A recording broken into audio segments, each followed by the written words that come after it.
Nevtang, NTM 205, gumi bez škroba, linija za odlaganje žele bombona, ekonomična je i praktična. Ova proizvodna linija može proizvoditi žele bombone na bazi želatine ili pektina. Također može proizvesti žele od 3 dimenzije bombona. Dostupni su i čvrsti, prugasti, slojeviti i u sredini ispunjeni žele bomboni. U usporedbi s biljkama škrobnog mogola. Linija za odlaganje gumenih proizvoda bez škroba ne samo da štedi vrijeme, radi prostor. Higijenski.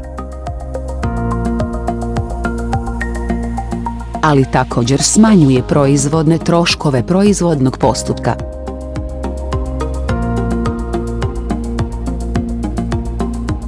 Također se koristi pomoću kalupa od metala, silikonske gume ili plastike.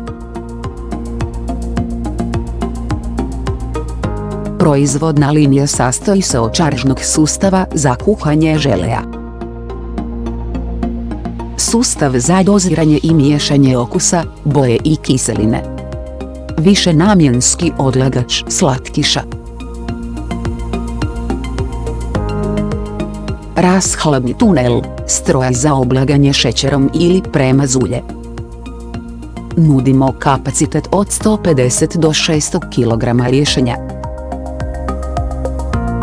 Čekamo vaš upit.